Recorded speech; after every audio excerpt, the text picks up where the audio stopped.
First date sins. Here are some ways for men to not get a second date with a woman. Before I met my partner, I tried online dating, but not very seriously. Now that I look back, I realize I wasn't ready to meet someone at the time. I had just gotten divorced and my whole life was in chaos, but I hadn't been on the market in 14 years and was curious to see what I'd find. I'll tell you, it can get pretty messy out there. If you want to find love or are open to it, make sure you don't make these first date mistakes by accident. But if you don't want to see her again and can't just tell her, which I think is always the best thing to do, here's how to make sure she never wants to see you again. Negate her. This is a big red flag for any woman who feels safe and sure of herself. If you need to put her down to get closer to her or to make yourself feel like you can handle spending time with her, you are far too anxious to be her partner. A smart woman will notice this right away and end the relationship. Don't be negative. Hey, I'm all for jokes that make fun of yourself, but guys, when you put yourself down, it looks like you're not confident in yourself.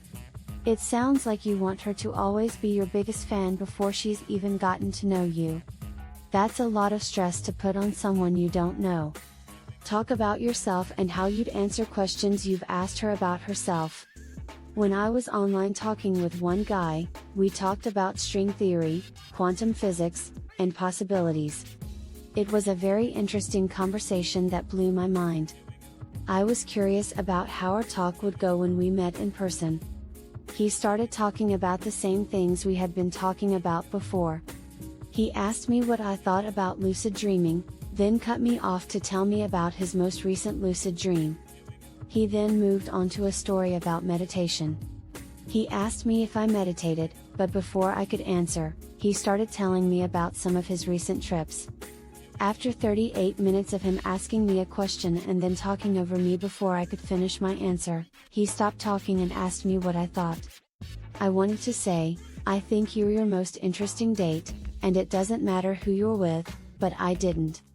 I did, however, tell him that my dog was at home, and I had to go let her out.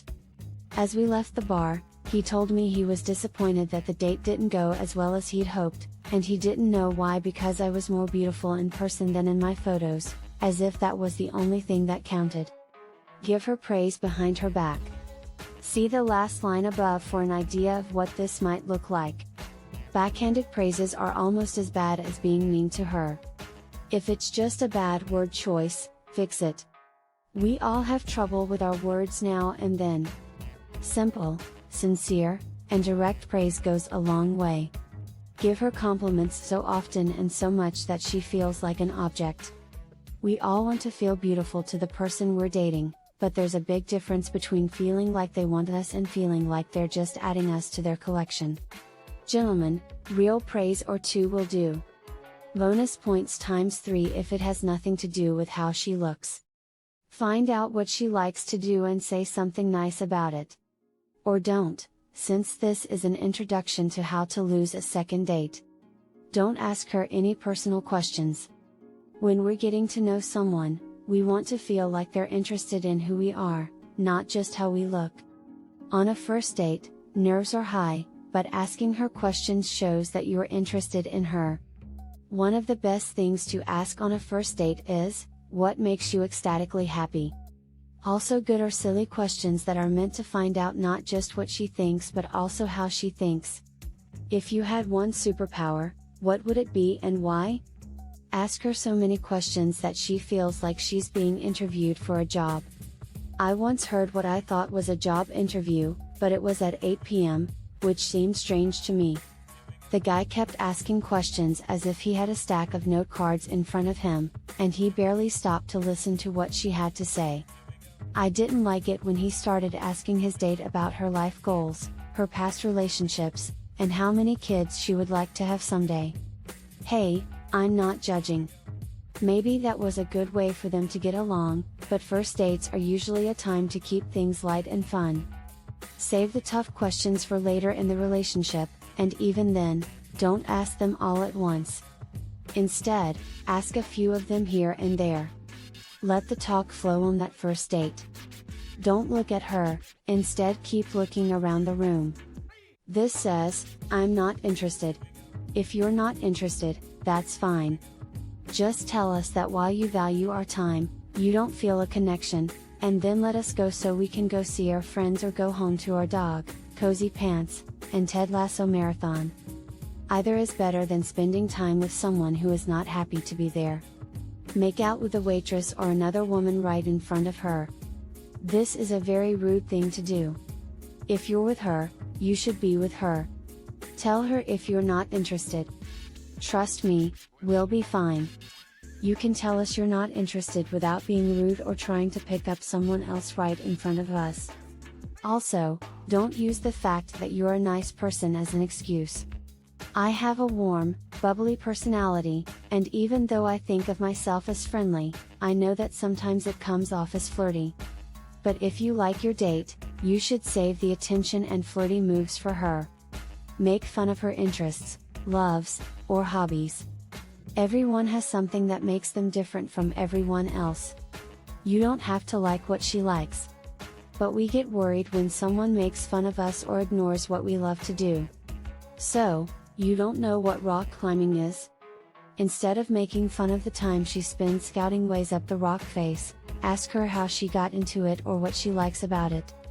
Hey, maybe she'll ask you out on another date, and you'll find something you're interested in.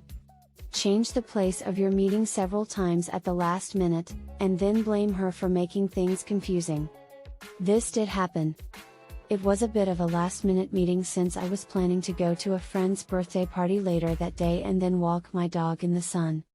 When I told him I didn't know where the park was, he said, "I'll meet you at the bottom of the stairs to the park." I agreed, so I looked up the name of the park and steps on Google. I got an address, so I went there to wait. They waited. He sent me a message telling me I was at the wrong stairs and that I should walk inside the park and around the east pond to the other side. He sent a picture of himself looking up a long set of stairs. I told him I didn't know this park, and he said, "Just walk around, you can't miss it." I did, and after 10 minutes I found the steps he had taken a picture of. I went to the bottom and waited for him again, sending him a picture of the stairs taken from almost the same spot where he had taken the picture. He wrote back that he had gone up the stairs and to the other side of the west pond because I was taking so long, and he told me to go up the stairs and wait again. At this point, I was angry and running out of time, so I told him I had to go to the party and thanked him for the park tour. Don't do this, guys. If you're not sure where to meet her, offer to go find her. Insist on picking her up in your car, and then have a bunch of car baggage over the place. Hygiene in general is important. Try to clean up your car, yourself, etc., if you want to make a good first impression. Even though my car can get cluttered, if I'm getting someone up and want to make a good first impression, I'll clean it out before I go get them.